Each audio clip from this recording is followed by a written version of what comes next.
HyperFlex and how it interrelates and what the strengths are around that solution for VDI type of environments. My first question, how many people have UCS in here today? So a couple of you don't. Okay. So the guys that have UCS, bear with me for 2 minutes. And I'll do just kind of a little bit of an overview of what UCS is.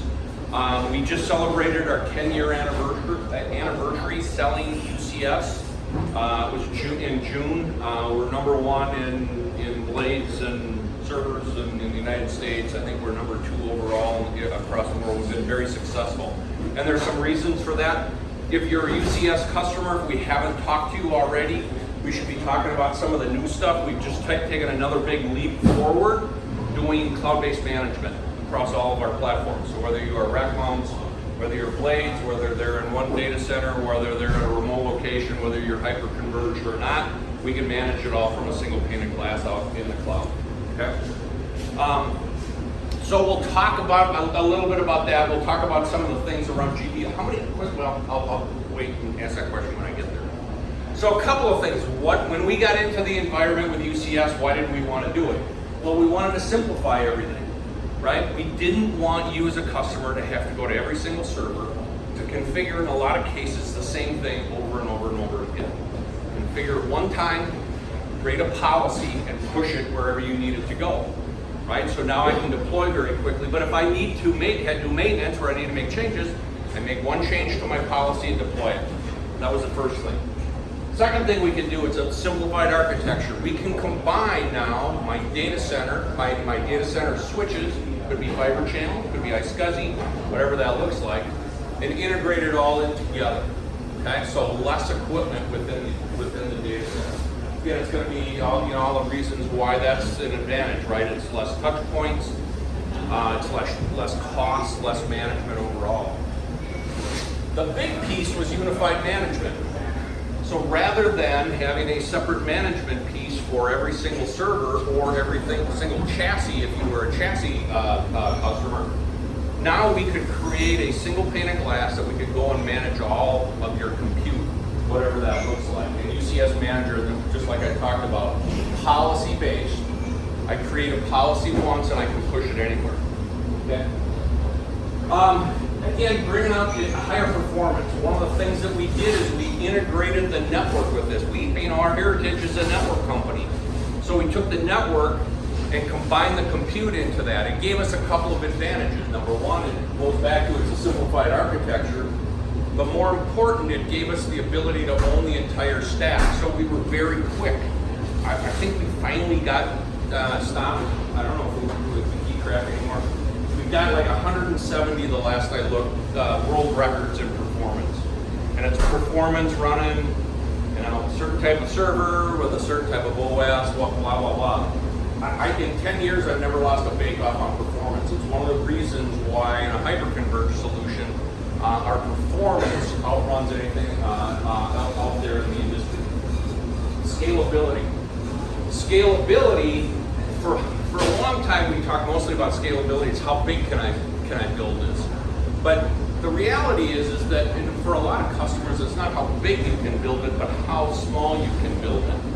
Right? If you've got remote locations where you got one user, a couple of users, you want to be able to provide that compute environment. How do I scale from a small location up to literally thousands of customers? So we can scale up as well as down. We're going to talk a lot about that with hyperconvergence as well.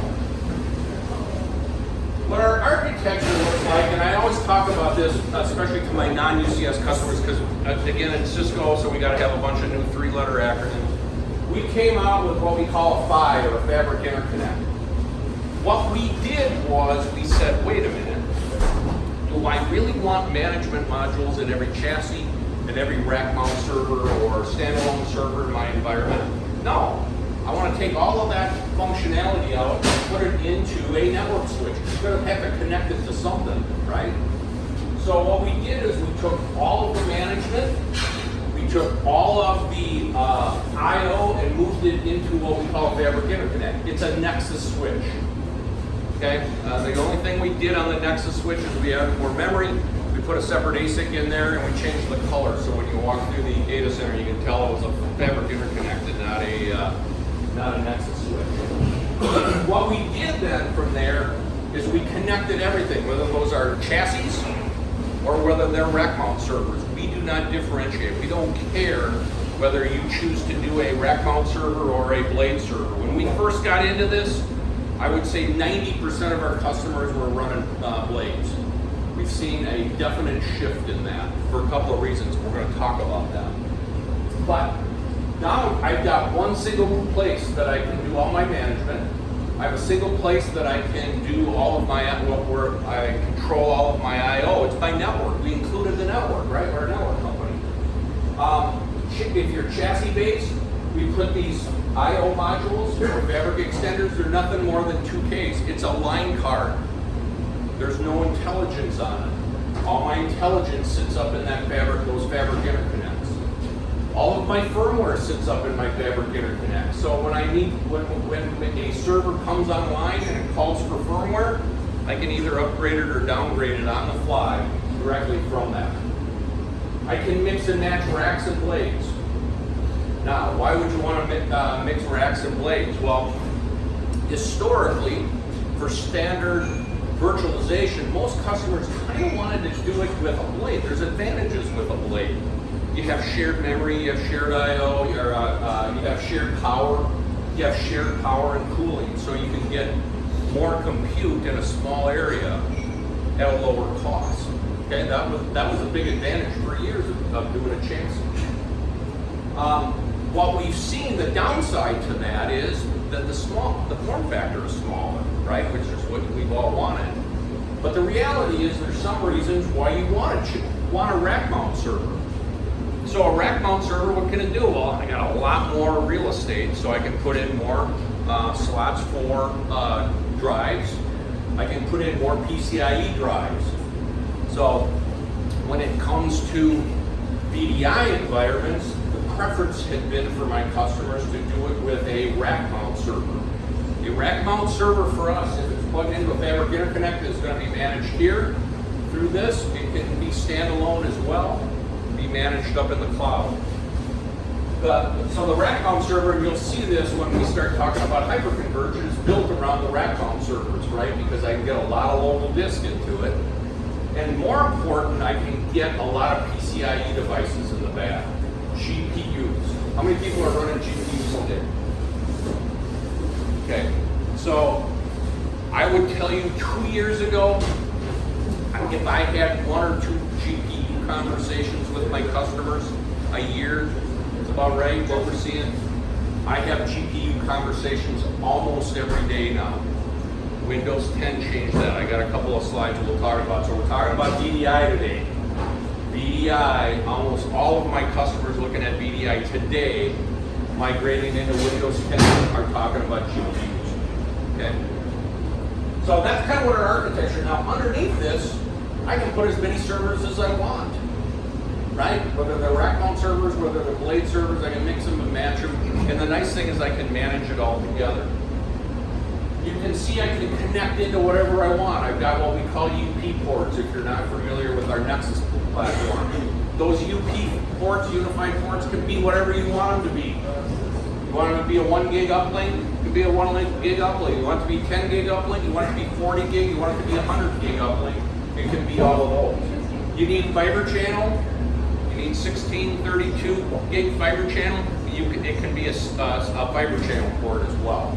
So connectivity, going back to what we originally did, is much easier.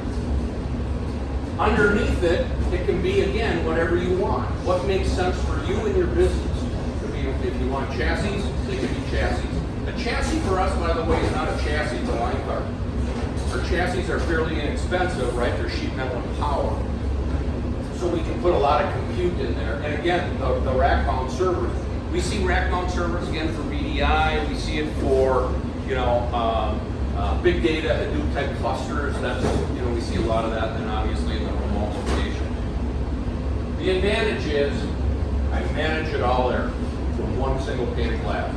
My network, I can configure all of the chassis, the blade servers, all of that from again, a single pane of glass within that if you want to think about it, this becomes my access layer, right? We're always talking about, well, if you're familiar with Nexus, the 2Ks, the Nexus 2Ks, or the VEXs, this becomes my access layer. I'm going to connect up there in my LAN into whatever I have for core switching, right? Whatever that looks like. Okay. I have a lot of options for connectivity. And again, don't look at this because this changes almost every day. We now have the ability in the chassis to go multiple 40 gig, 25 gig, or 10 gig. Same thing on the rack mount servers. 25 gig is the next step up if you haven't looked at it. All of our ports of the Nexus switches run at 1, 10, or 25 gig on the access layer.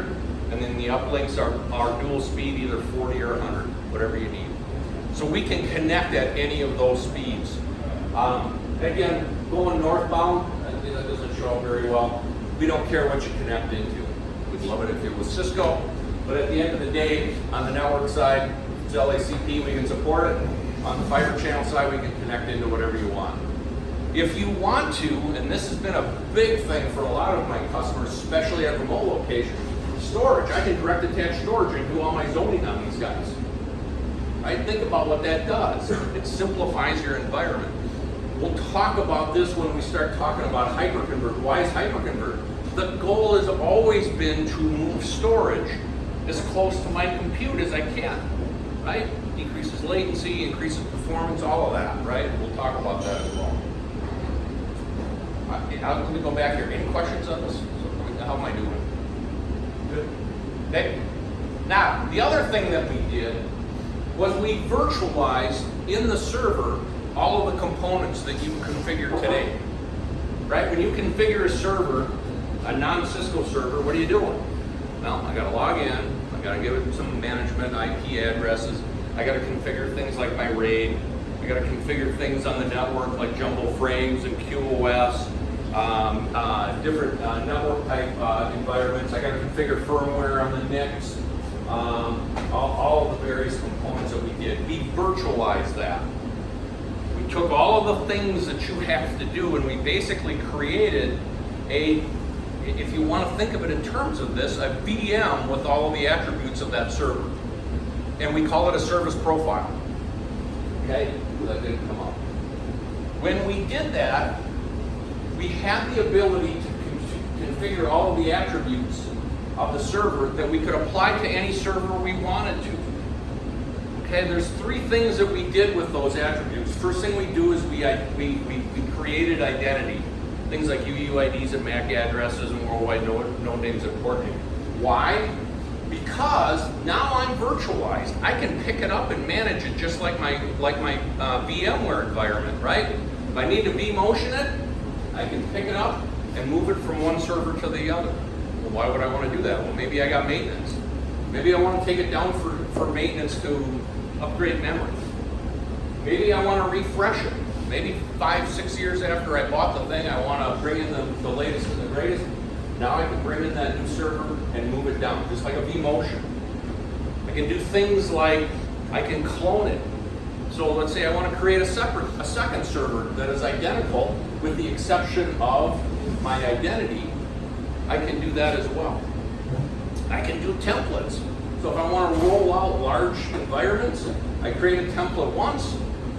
I roll them out to whatever servers that I want to be able to do. If I need to make changes, where do I go?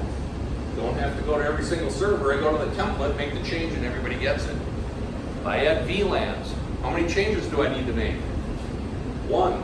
I don't care if you got one server or 5,000. Make one change. Okay. So now we can move that around at will with whatever we want to be able to do. Hey Jim. Yeah. If I have a B-series server, can I take a profile, say I have a B-series server with a compute node? That's a great If question. I want to move it to the C-series, I now need GPUs. Can I do that? Yeah, so you can, in a lot of cases, you might have to change some of the attributes to it, but you can do that very easily. I have some customers that do exactly that, so it's a good point. You can take a service profile, say for a B-series, and make a template for it for the C-series, and now roll it out from there. Because there's going to be some different things. Usually the C-series, a rack mount server, I'm going to probably have a little bit different RAID. right? Requirements. I'm probably going to have, I could probably have different firmware requirements, right? Firmware is great on this. It's one thing my customers tell me I undersell is firmware. So yeah, to your point, absolutely. Yep. And so again, this is just kind of showing. Sorry, this is not showing up in this big area, but some attributes of things that you might want to change that you can create that service profile. All of that service profile is stored in the fabric interconnects. Okay. So what our goal has always been is to be essentially virtualize all of the servers, so we're stateless. Stateless chassis, stateless servers, stateless basically everything. Connectivity, simplified connectivity. This is generally a wire once and done, other than like when you got to put more C-series servers in. But I have customers, I have a really, really large customer in the Twin Cities that when they bought their chassis, the chassis are kind of a rounding error on the overall deal. They put them in, they put in one server. They have not been in there for 5 years to update the cable. Simplified management, right? Again, now with the cloud management, we can do it easier. Mobility of resources. It has completely changed how we design data centers.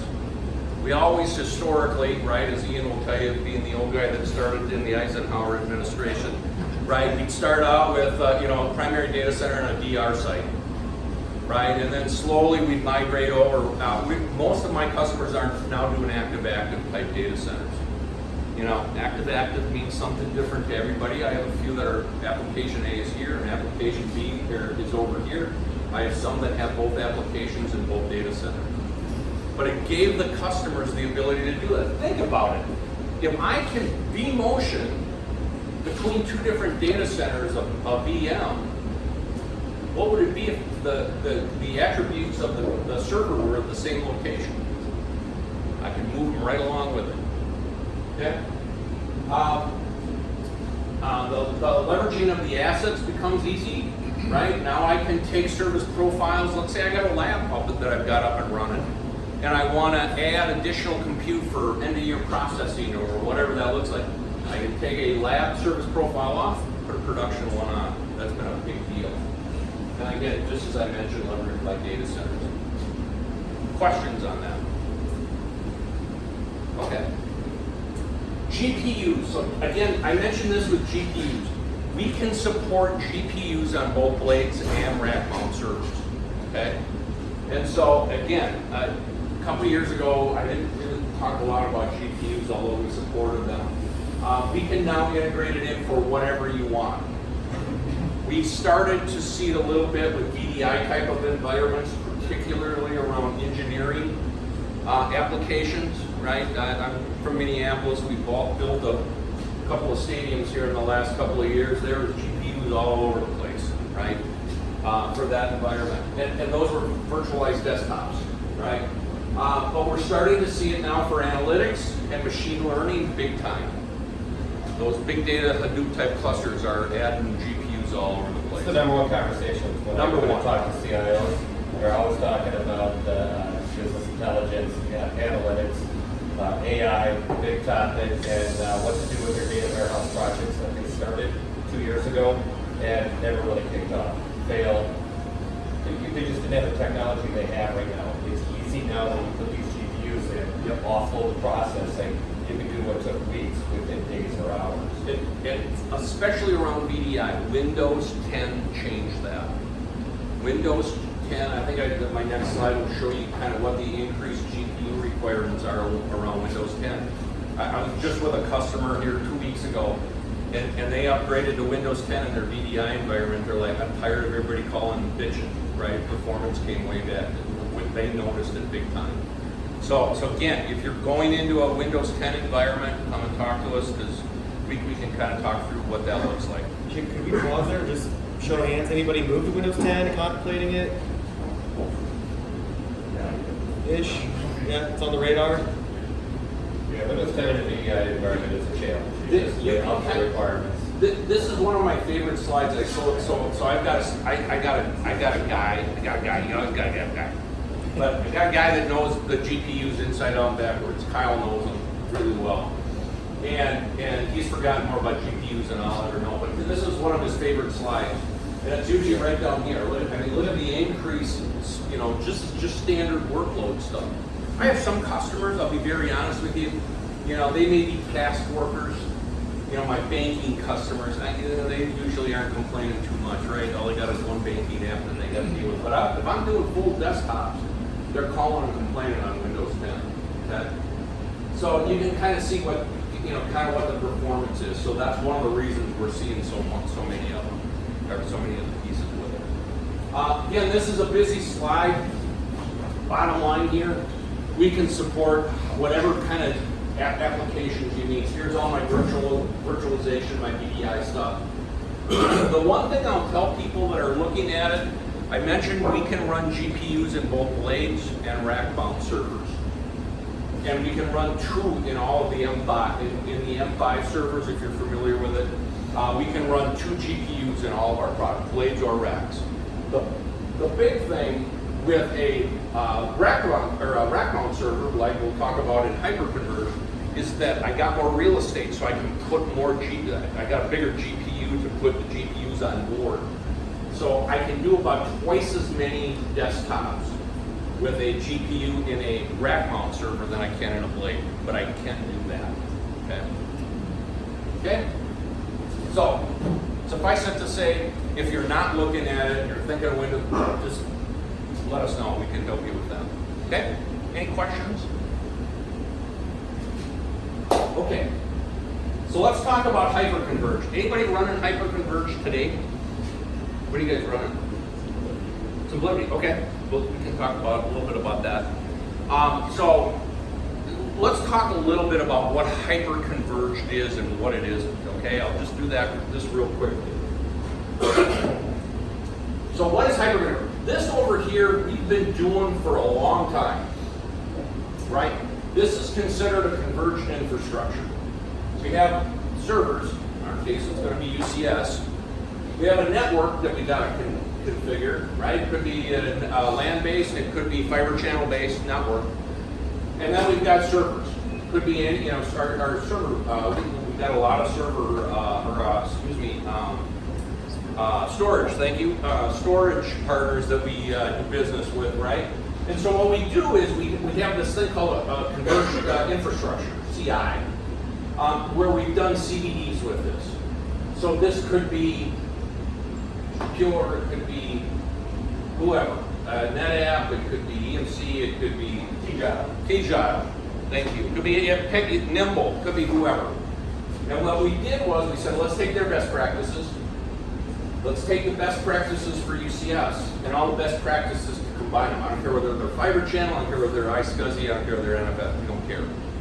And so we've been doing it. There are literally thousands of CVDs. If you want to go find Cisco CVDs, go to cisco.com/CVD/go or /go/CVD and you'll find them all. Certified, validated, designed. Yep. Two companies. Yeah, and it's actually more than that because it's not only going to tell you how to get the storage to work or the server to work and the network to work, but it's also the OS. What's the best practices to wrap all that around? Applications to SQL, Oracle, there's All kinds of soup stuff. to nuts out there. It's a great resource. There's thousands of them, okay? So that was that, and you'll see this in the slides as a convergent infrastructure. So what's Hyperconverge? Well, Hyperconverge is we're taking the memory and CPU from the server, we're taking obviously the storage from the storage array, and the network, and we're combining it all together. And what are we doing? Well, we're wrapping it, it's software-based storage. We're wrapping it with software. Okay? All of it's together. This goes back to, what are we trying to do? Well, we're trying to, first of all, get my storage as close to my compute as I can. Right? It's faster. Right? NVMe. Anybody running NVMe? Anybody seen NVMe? Anybody looking at NVMe? NVMe is the next big piece that's coming. NVMe is nothing but PCIe attached storage. There's no RAID controllers or anything. It's direct to the processor. And it's really fast. It's just flash directly to the processor. It's very, very quick. But that's kind of the goal, is to move this as quickly. Why? We need to make it simple, right? All of it's in one. Now I don't have to read a 600-page document that tells me how to get, my storage and my network and my computer to work together. I can actually go out there and it's like, okay, all of this is combined and it's all done for you when we build it. So it's simple. It's very efficient. Who do I call when I got this problem? If I got a problem, do I call Pure? Who do I call first? Do I call my storage guy, or do I call my network guy, or do I call the compute? Well, now all of it's together. Okay? It's very fast and very scalable. You'll see this. We can scale these environments really large. Again, it's enterprise ready. We'll talk about what that means here in the next slide. That's changed a little bit, probably from when you guys looked at it at least first. And it's cost effective. Okay, so there's a lot of advantages with a hyperconverged solution. That's why we see a lot of people that are doing it. Now, when hyperconverged first, how long have you had your Simplicity? 3 years. 3 years. About 3. So, probably 4 to 5 years ago is when we started to see the hyperconverge coming into the marketplace, right? And they were very fast to market, right? They were just taking off the shelf hardware, right? And they made it simple, right? It was down and dirty, fast and cheap. It's a go, right? There's a couple problems with it. The first one was that now I had something else I needed to manage. I was working with a customer one day. They had NetApp arrays, they had UCS, they had the network, and now they brought this in, and another one, and now they got another place that they had to manage, right? So it was a new management silo that you had to learn. The other thing that it was very inefficient from a scaling standpoint. It was very difficult to scale it. As I grew bigger, my performance peaked. It was kind of a bell curve, if you want to think of it in terms of that, of performance. Yes, I can make them bigger, but my performance is going to come back over the top, if you will, at some point. So inefficient scaling. The last thing is data optimization was a challenge, right? Deduplicate compression. Who isn't running deduplicate compression today on your arrays? Okay, and you'll see this in here, you'll tired of me talking about it, but data optimization within our environment, deduplicate compression is on by default. No performance hit. And that's been an issue. With a lot of the legacy stuff, if you turn on deduplicate compression, you're going to roll that environment over. Last thing is limited app support. I don't know, again, 3 years ago, certainly, probably 4 years ago, nobody would be talking to you about running Oracle databases or large SQL databases or anything like that on it, right? It just wasn't scalable enough to be able to do that. The other big thing is, what are you going to do if you're out in the cloud? How do you integrate that in? How do you manage all of that, right? That's kind of the new paradigm, right? So, we came into this, correctly, 3 years ago, 3.5 years ago. And the big thing was, we still needed to make it simple. Most importantly, we needed to integrate it into your existing network, right? Because that's the critical part. And Jeff and I are data center people. I think we have more conversations around security. So when we say integrating it in, it's not just plugging it into my existing infrastructure. How am I going to make it work with my security? How am I going to have all of those profiles? How am I going to get all of my corporate governance to be integrated within that environment? Okay. We wanted to be able to scale this quickly and easily. We can scale from 2 nodes up to 64 nodes, and we can have multiple clusters underneath a pair of fabricator nets. We'll talk about that. Efficient. Again, I mentioned this before, we turn deduplicate compression on by default. Why? Because we get no performance penalty. If there's no performance penalty, why wouldn't you run it? Okay. And then we want to support everything you got today, plus everything that you're going to run in the future. You want to integrate in hybrid cloud, you want to put some apps out in the cloud, you want to run some here, you want to start running containers, anybody run containers? Okay, we can make this a fully functioning container platform if you wanted to. Okay, so whatever you decide to do in the future. So we kind of tied this all together, right? I mean, streamline operations, central pane of glass. Again, from Intersight, which is is our cloud-based management. I can manage my existing UCS. Doesn't have to be just Hyperconverge. It could be my Hyperconverge, my standalone rack mount server. Could be any of that with a single pane of glass. It's very easy to bring the environment up. Now my marketing guys will tell you what 32 minutes. Again, don't believe my marketing guys, but we can bring this up the entire environment, and when the environment is brought up, a wizard is run. Everything is configured for you. All of your network, all of your policies, all of that comes right along with it. Okay, so we don't have to open the book to figure out, well, do I need to have what kind of QoS here and what kind of, I don't have to do any of that. The network comes included. And that goes all the way from the 2-node in the edge, all the way through your biggest one inside your data center. They'll have more slides on what our edge is and what it's new in the past year on the edge. Speed and simplicity, so I can bring it up, right? And first of all, it's fast. I can run NVMe in this environment if I want to. I can have spinning disk. I can have all flash arrays. Performance is very predictable. We'll show you why that is. And you can pay as you grow. That's been a big challenge for a lot of the existing Hyperconverge people out there, right? Is being able to scale this, right? If you need more memory, more compute, more storage, how do you do that in an efficient way? Mostly important here is that we are not an either or, we are an and. If you want to run your converged infrastructure just like you're doing today for whatever, maybe it's your database, you're comfortable with it, you know how it works, you know how it performs, keep running it. If you want to put that in, we have a lot of customers. VDI tends to be a low-hanging fruit, if I can say it that way. In that, we'll talk about why VDI is, but they'll leave all the rest of their environment and just bring up VDI. Over a period of time, you can do migrations that way. We are not an either or, we are an and. But we could be an either or, but most customers aren't doing that. So we can mix right in with what you got. The management plane stays identical. You've got UCS today, you're going to have the same management all the way along. It doesn't change anything. Okay? All right. So, when we came into this, we brought a bunch of different things with that we were the number one on. First thing we did was 40 gig networking. Okay, we can now do 40 and or 100 gig networking within this environment if we need to. Compute only nodes. This was the, you guys are going to be tired of me talking about it. Compute only nodes for a VDI environment is one of the coolest things and a way to save additional money. In a VDI environment, if I'm doing deduplicate compression, how much more storage do I need if I add VDI users? None. It's a beautiful thing. I don't have to add any more storage. But what do I need? I need memory and I need compute.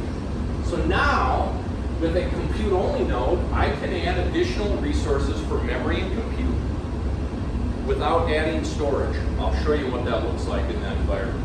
Okay. And the other thing that I can do is if I've got existing compute nodes, I can add them into the cluster.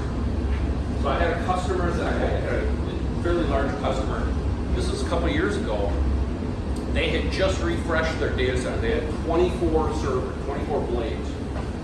They had 24 blades and then we come walking back in, right? The sales guys goes, hey, I got such a deal for you, right? And so 6 months later we came back in and said, you know, that's all great, but we've got this Hyperconverge thing, right? And they went, okay, that makes sense to us. What they did on all 24 of their blades is they took those for free, added what we call an IOvisor, and I'll talk about that here in a minute, but added a piece of software that added all of that compute capacity into that environment. When we ordered and when I spec'd out the HX environment, I put half as much memory and compute in there as that I needed. I already had all of that, right? I didn't need it anymore. So that saved them money and they were able to do both. So compute only nodes, you're going to, again, be tired of me talking about it. The integrated fabric. We include the fabric interconnects. If you've got UCS, today you could include you could plug the HX into your existing fabric interconnects. When we do that, when we bring it up with the fabric interconnects, the network's included. So we're going to configure everything for you. We're going to configure all of the jumbo frames and QoS and VLANs and the whole thing gets done all at the same time.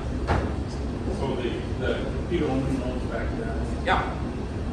You say, the slide here. Cisco separates themselves with that. Yep. With, Yep, we're the only ones that can do that. Yep, we're the only ones that can do that. I'll show you my very last slide. We have, the slide I think has 8 things that we do uniquely. There's actually 9 now, but we'll talk about that. Performance. We're number 1 in performance. I got a couple slides at the very end. I'll show you where you can go pull down all the third-party testing that happened on that. Cloud-based management, bless you. Cloud-based management with Insight. If you guys, UCS customers, you're not running Insight. Okay. You can run that. It's free, right? You can do a lot of that stuff. We'll talk about that here in a little bit. Again, you can deploy both hyperconverged and converged infrastructure. You can mix and match. Okay, that's a big deal, right? Why would you have to throw, all any of your existing stuff? The big thing with that, with being able to mix and match both, is that now I have the ability to do migration at your rate. Most customers are not refreshing the compute at the same time they're refreshing the storage. So why would you refresh your storage when it's only 2 years old? Right? I can put it in, I can migrate it when I'm ready and when I'm ready to migrate that out. Okay. One-click upgrade. From a single click, we can upgrade. We can upgrade ESX. We can upgrade the firmware, and we can upgrade the software, software storage software as well. So again, I'm talking about here the cluster sizes. We can go up to 64 nodes in a cluster. And that's a mix of 32 storage and converged nodes as well as compute-only nodes. We'll talk about that. I can have multiple clusters underneath a pair of fabric interconnects. So really, the number of clusters and the number of nodes is really limited by the number of physical ports I have in the fabric interconnects at the end of the day. Performance. I mentioned that we do not. We scale linearly. A 16-node cluster is twice the performance of an 8-node cluster. Okay? A 32-gig cluster is twice the performance of a 16. We do not have that performance curve that most of our competition has. We'll talk about that, and it's how we're scraping our data that's different. We can scale up as well as down. So we're talking about how we can scale up in multiple clusters and how high we can get the clusters. We also have the edge solution. So we can go from 2 nodes out on the edge, 3 or 4 nodes out on the edge without the fabric interconnects. We'll talk about the other things that we can do around that. Okay? Questions? Making sense so far?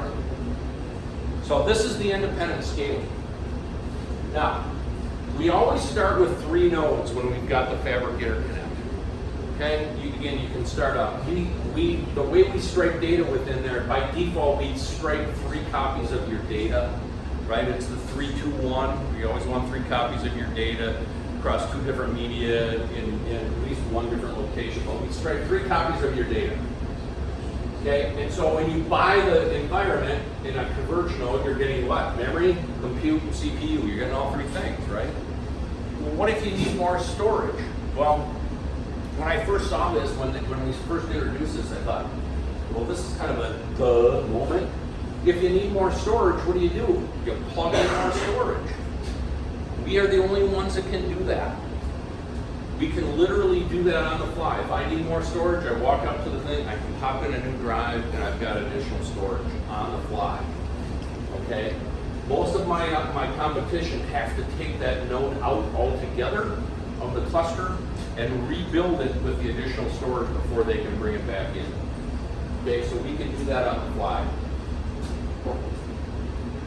If you need to add a converged node, well, what are you going to get? You're going to get storage, memory, compute, right? That's what a converged node is. You're going to get all 3. And then, like I said, you can take either compute. We don't care what the compute is, whether it's a blade or a rack. You can download. We'll talk about what that I/O visor is here in just a second. That I/O visor, it's free. You download it from Cisco. You put it on there, and basically it's a It's a controller VM that goes on there. And now I can make those nodes part of that environment. Okay? We will be introducing a storage-only node somewhere around the first of the year. I haven't had customers clamor Even for it. before.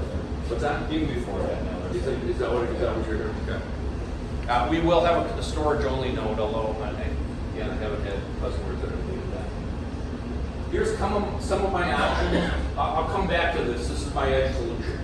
So again, these are built around Cisco's rack mount servers. If you're not a Cisco customer, we have B for blades and C for not blades. Those are our rack mount servers. We have the 220 and the 240. The 220 has 10 drives in it. It is a 1U, right? It's really meant for the small remote locations, those types of things, but it's 1U, 10 drives. We also have the 240 that has 24 drives off the front. So again, that's really how I'm able to scale a lot of capacity. The other big thing on this is that I got a lot more PCIe slots in the back. So again, this goes back to my GPU conversations. I can get a lot more users on a 240 than a 220. I would say, Jeff, 95% of what we're putting on the door is going to be the 240s. There's very little uplift, quite frankly, from a 220 to a 240. So most customers are doing this. In the 220 nodes, we see customers doing that maybe for a small, like a dev test environment. They don't have a huge storage requirement, but you can do that. You can kind of see the capacity. Now, this is usable capacity. So think about that. If I can do 788 terabytes in a 32 node cluster, right on 240, with deduper compression, my usable storage is, what's my math, 1.5 petabytes of actual storage that I'm going to be, I don't, if you guys get to that point, call me because I don't have anybody that big, but so I can scale this pretty big. On the edge, so if you've got locations where you've got, small, you have some shared services, print servers, those types of things, small storage requirements out on the edge, right? We can go from a 2 node all the way up to a 4 node. Those can be 1 gig or 10 gig attached without the fabric interconnects. Okay, I've got a couple of other slides that I'll show you on that. So just 2 nodes with the cloud witness, right? Yeah. Yeah, so with the cloud, we do a cloud witness. We'll talk about that I think in the next slide. The other thing that we can do on those is we can do remote deploys. So historically, customers that had remote locations where they wanted to do that, what do? Well, you ship it into your headquarters. You do the configuration. You do all the things you need to do. You box it all up and you send it back out. And the janitor or whoever out of the remote location plug it all in. We can actually now with Intersight out on the cloud send these directly to the location. You plug them in, and it basically phones home, and you can do all of the remote deploy from the cloud. It's really pretty cool. We have a large trucking company that's doing that exact thing. They have a lot of warehouses and stuff, and matter of fact, when they tested it, right, they were like, really, you sound like a sales guy. You just send it out there, it's done, right? And they did it. They said, oh, we want to read the book, we want to read the manual, and they did it. They said it was fantastic. So, and then again, there you go. We can mix and match racks or blades or whatever you want to be able to do. And this is in our 4th gen software, right? So we can start with a small 2 node. To Ian's point, what we're doing here is you still got to have your 1 gig connections going northbound. But what we do is we put a little cable in the back, basically, that's where it's doing all of its striping of its data. The 3 node, the 4 node, again, you can scale that up. So again, if you need the rural location. I have a couple of customers that are looking at 4 node edges for secondary data centers. I personally am not a big fan of not doing it without the fabric interconnects because I really like that 10, 25 gig infrastructure, but you can certainly not do that. Okay. Scale out. So we're going to start with 3 nodes. And again, this is for a typical data center type deployment. You're going to have your fabric interconnects. You plug them in. These could be your existing ones. Although we do have the new 6400 fabric interconnects, which is our 4th gen fabric interconnects, support 1/10/25 or 40 or 100 gig uplinks. And that's how people are doing refreshes. They'll actually bring into the data center the new 6454s and then get the HyperFlex up and running and then just move their chassis over into the new environment. And by the way, that you've got refreshed all of that. So you can start with 3 nodes. When you do that, you run a script, okay? And the script just runs, you download the script and it says, okay, what do I want to do, right? They took 32 minutes out of there, you'll say minutes, but you go back in and you say, hey, here's my vCenter server, here's my all things that I want to be able to do.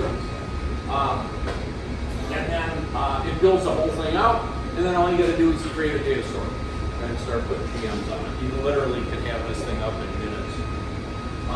And I can add servers as I need to. If I want to add another server, I run that same script. It says, what do you want to do? Well, I want to add another server. This is the server I want to add. It adds it all in. We automatically redistribute and balance data all the way across that environment. Okay. No RAID, no log. No, yeah, I'll talk about that. We do not do RAID on this. We are a log-based file structure, and I'll show you why that's important. That's a really good point. If you have older servers or you want to do upgrades, you can take them out, right? So if I want to upgrade an M4 to an M5, or when the M6s come out, you want to do an upgrade, you just take it down, pop a new server in, run the script, and it comes right back in. When we do upgrades are actually pretty cool. I do demos, and a lot of times there's guys in there doing upgrades in my labs, and it's kind of fun to watch. What we do is we take a server down. It's out of the cluster. We configure it, and then we'll pop it back in again. Okay?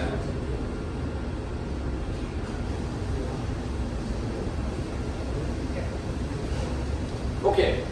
So this is what we're doing different than our competition. If you've talked to our competition, and a lot of people have, they have a thing called data locality. You will hear this across the board. We are the only ones that don't have a data locality requirement. What is data locality? Data locality says if I got a VM sitting on this physical host, my software, my data needs to be on this node. Okay, that's data locality. Now there's some advantages to it. It's a fairly quick read, okay? But writes are very slow. And what they're going to do is, when that VM needs to write data, it's going to write data to that node, and then it's going to replicate out. That already built, sorry. It's going to replicate my data out. Okay? So if you've got a replication factor of 2 or 3, within the environment, it writes it here, and then it's going to copy it out to the rest of the world, do what it wants to do with it. A couple of problems with that. What happens if you've got a hot spot? We'll show you on the performance numbers, and that was spec'd out in that. What if you've got a VM that's taking all your memory, compute resources? How are you going to limit that? You can't. So if you've got this VM, this middle VM, sucking up all my resources, guess what? None of these other 2 VMs are going to be able to do that. Right? They're not going to be able to, they're waiting to write their data. Okay? And then they're going to replicate out. The problem with that is what happens if I demotion that out of there? Well, I got to wait for storage demotion to catch up with me. Right? My data's got to be there. If I pick it up and move that VM over to here, gotta wait. Okay? What we're going to do is a little bit different. We strike data simultaneously out across 3 nodes within the environment. It may or may not even be your local server. But we're always going to do 3. We can do 3 or 2, replication factor of 2 or 3. We always like 3, but you can certainly do 2 if you've got great backup. What that does is it gives us the ability that everybody, all the VMs on that host, have the same access. Okay, so performance is very consistent from VM to VM. Second thing is I don't have hotspots. Right? If I got VMs, if I got 25 VMs and loaded on this guy and VMs over here on this end that, you know, on 1 or 2 VMs on different hosts, well, guess what? Everything's going to be ready to write or go here. But again, we don't need have to wait for data to be motion when we move it. Okay. Now, the other thing that this does for us is all the things that I talked about. How can you have a store or compute-only node if you have a data locality requirement? You can't, right? I don't have any disk in the thing. So that's one of the big advantages that we have within the environment. It's faster the way we're doing it, right? Don't have to wait for that, write and then replicate within the environment. What this looks like in there, so you can see this bottom tier is going to be, so you can run this in multiple ways. This is showing spinning disk in here. We call that a hybrid. We always front end that with SSD. Really don't use that other than for remote sites where they don't have a performance thing. But so most of the stuff that we're putting out is going to be, this is showing a hybrid mode. Most customers are running SSDs. We can also run NVMe. NVMe is smoking hot. Yeah, a year ago, we never led with all flash because it was too expensive. Too expensive. A year later, now we lead with all flash, going to show the hybrid because that price has come down to hybrid.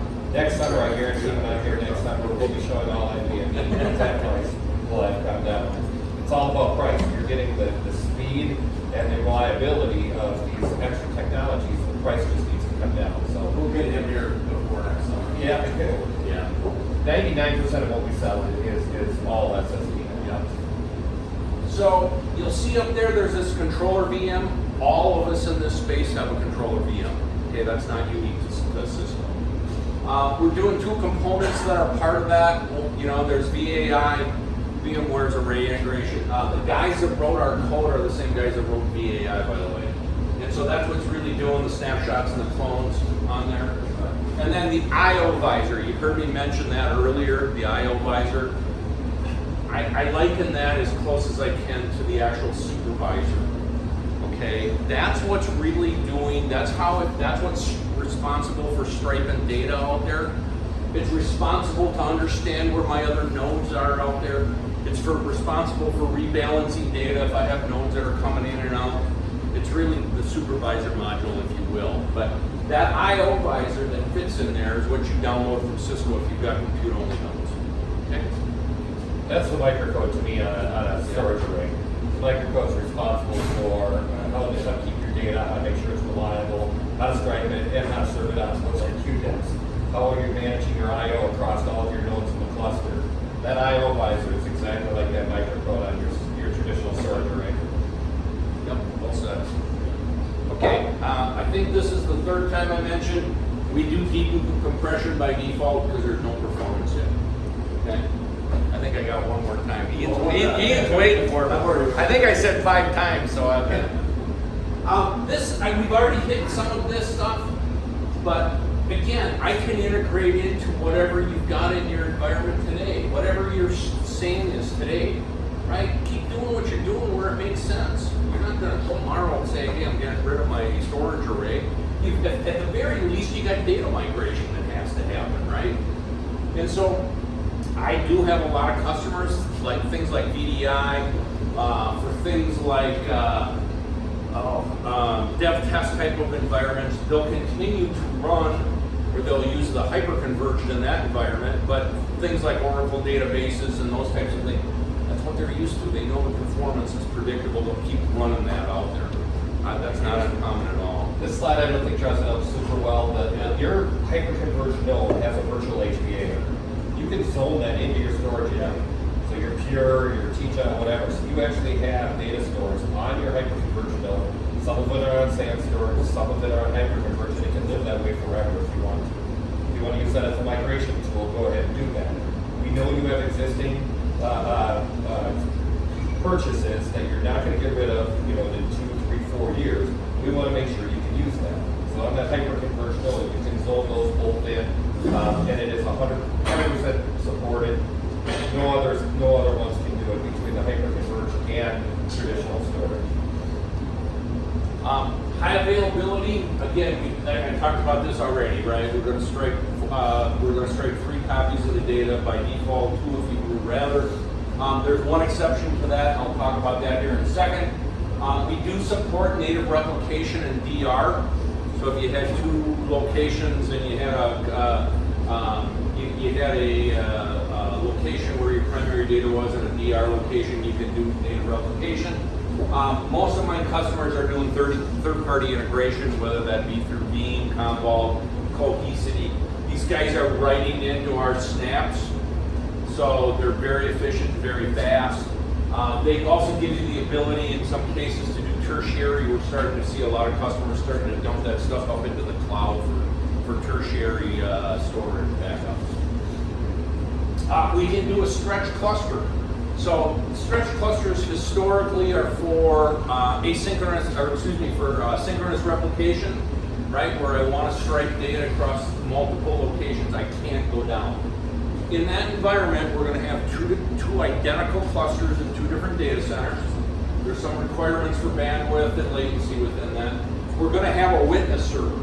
That witness server is going to make sure that if my network goes down, or whatever that looks like in the middle of them, it's going to decide who's going to be active, right? We don't want an active scenario. That witness server will be integrated into InterSight, so that will be free. Today, it's being done on a VM someplace in your environment. When we do that, we're actually striking 4 copies of the data. So it's a replication factor of 4, 2 to each data center, if that makes sense. So we want to make sure you've got it across all data centers. We can also do local availability zones. And what is that? Well, a local availability zone gives me the ability to make sure now that I'm not putting my data across, that I am putting my data across each one of these local availability zones. It gives me the ability in large environments to take down multiple servers at a time. I want to do an upgrade, I can do all of that. I know I still got at least 2 copies of my data out there. I can take that group of servers down, I can maybe do an upgrade, get a 64 node cluster that might be fast. But we have multiple different ways for high availability and reliability. Support. Now, this has been a big thing. I've been with Cisco, I celebrated 22 years last Thursday, and support has always been one of our strong points, is the TAP. The nice thing with this is it's one call for everything. Compute, network, storage. Now, the other thing that's cool is when we integrate InterSight into this, is that my TAC also has all of the ability to see what's going on in your environment without you having to send all of your logs up. InterSight gives you the ability, the ability to call a TAC and say, hey, I got a problem with this specific device. You don't have to go out and say, well, here's my tech support files, here's my serial numbers, here's all that. They already got it. So it's much quicker. We'll be adding features where they're going to be able to be predictive. So if you've got, ESX 6.7 running on an M5 with a certain type of processor and certain type of firmware running whatever, we can go and say, you know what, we've got other customers that are calling and complaining. We see that you're running this profile. We have a bug against that. We recommend code upgrades. So you're going to start to see a lot of stuff coming from InterSight. That's it. All right. Questions? Management. We can manage this a couple of different ways. We do have the vCenter plugin. So if you're comfortable with vCenter and you want to run it all there, you can certainly do that. A lot of customers want to do demos. I can do demos, but there's not a lot to demo. Mostly it's performance monitoring. It's my IOP, what's my throughput, what kind of utilization am I getting, what kind of compression ratios am I getting. Bringing up data stores is simple. Literally, you say how big a data store do you want, create the name, you do, and you can start attaching stuff. We also have our own GUI, if you would rather. You can do it that way, and then you can integrate that in again with InterSight. I haven't beat the InterSight horse to death yet. Between InterSight and, I don't know, Ian, did I mention we can do these compression by default? Yeah, no, you didn't. I did? Okay. Now, InnerSight adds a couple of things, right? Just like I mentioned, right? I can see everything in my environment, whether I got standalone racks, whether I got blades, or whatever I got. I can do the remote deploy. I think we hit that. It's free for the base license.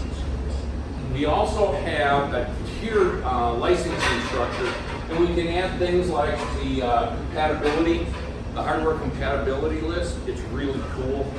I mean, to me, that's it.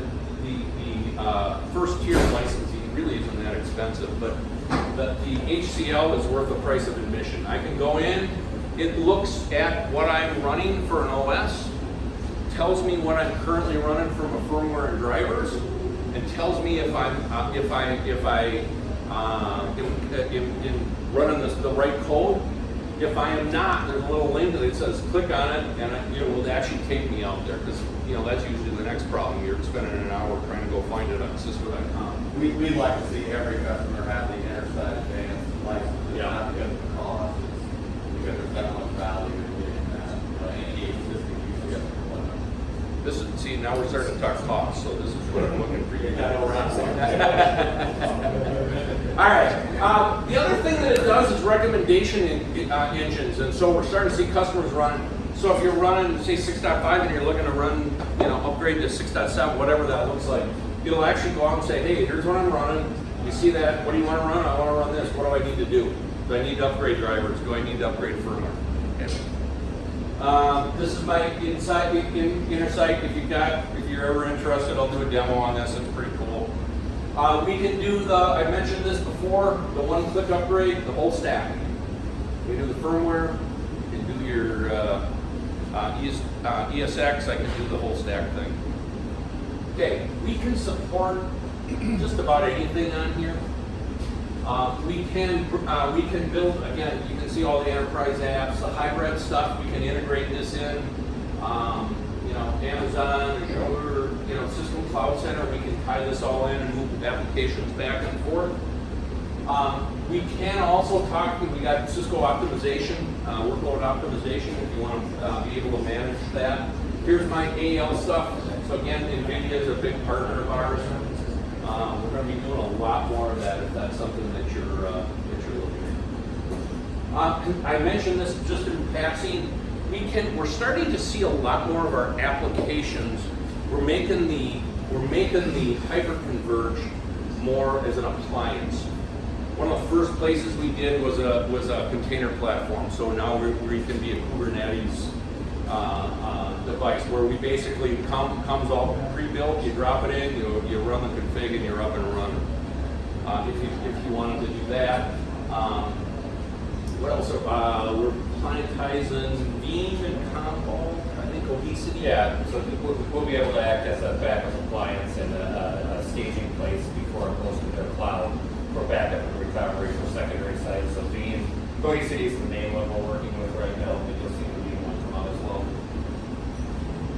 Okay, so when we first came out to this, it basically, I don't know anything that we don't support on here. This again, if I haven't beat this horse to death, virtual desktop, kind of low-hanging fruit, right? You can do the compression. We can do the very predictive scaling within that environment. Again, we can do the compute-only nodes. Test dev tends to be the same thing with virtualized environment. The last couple of slides I'll talk about is performance. If you're interested, this is ESG report. I think if you Google ESG Cisco HyperFlex, it'll pop up the top thing, or I think it's on Cisco.com if I'm not mistaken. A couple of things that I'm going to highlight here. One of the things that they measure, so the hard part with all of this is measuring performance, right? Because there's performance of the cluster, there's performance of the database, there's performance of the node, there's performance of everything. What this measured was my write latency, at a fixed write latency, how many VMs can I support? So in this case, we said, okay, we're going to load this thing up and we're going to start doing writes. What's my write latency? In this case, 5 milliseconds. Again, you can see before we popped above that 5 milliseconds, we could support 150 50 VMs on that node. I'll leave it to you to kind of figure out what the other vendors are, but essentially twice as many VMs at a fixed price latency. This is the other thing. This kind of proves out what I told you before on how we're scraping data within the environment. You can see here, it doesn't matter what the VM is, it's got a consistent performance, consistent IOP per VM. You can see over here what that does for you, right? Up here, I got a VM, he's got pretty decent IOPS when we ran this test. 2 seconds later, it could be one of the lower ones. What's that guy doing up there at the top? He's taking performance away from all the other ones. Jim, question, non-loaded question. What happens on dedupe if it is enabled over here? Does that get even worse, or is that no bearing? Well, no, it has a lot of bearing because it's got to do that. It's doing that in software. So I was trying to rewrite its dedupe. Yeah. So could that make that even worse? It could, depending on what the VM is doing and how much resource it needs. Absolutely. It makes it even worse, and then your height there for IOPS shrinks down. Right. Yeah. Because you're using processing and memory instead of those IOPS. So your peak will probably drop down to 800, you'll still have that splatter map. Where ours, nice and calm all the way across. So the continuity there is maybe perhaps because of the feature that we have around the dedupe. Two things that we have that make that line there is our file system, how we do a log-based file system, and our fabric interconnects. You have a network that's low latency, made for storage traffic, pre-configured out of the factory for that, it gives you that line. This is a general network, not really made for storage traffic to go over, and an inefficient file system that's built off of a 20-year-old ext4 file system with some software on top of it. We just chose not to be the first in the market. Got all late, but build it from ground up to be hyperconverged, and that's why you get that straight line across there. Yep. Okay, so last slide, and then I'll get off stage here. So I refer to this as my God Bless America slide. These are the 8 things that I can do that my competition can't. And there's actually 9, because right now we're the only one that can do an all NVMe array. We're the only ones that can do that. So we're really gonna have that not up there. We just talked about performance. I don't know, where's Ian, he's my straight guy, even with compression, no performance yet. Again, I can integrate into whatever you've got within your environment. Independent scaling, again, out of the box service profiles, all of that's going to be built for you. I actually hope they expand that because it's actually pretty cool. The first time I did this, first thing I did was I can't wait to see what they're changing, or what they did. But so it's actually pretty interesting. All that gets done for you. Again, the fabrics. Yeah, we can do 10, 25, or 40 gig, or 100 gig now. Again, data protection, I think we get that, and then again, cloud-based management with Intersight. So that's it. I'm going to do it on time. I was trying to be 15 minutes or 15 minutes. Thanks. Cool.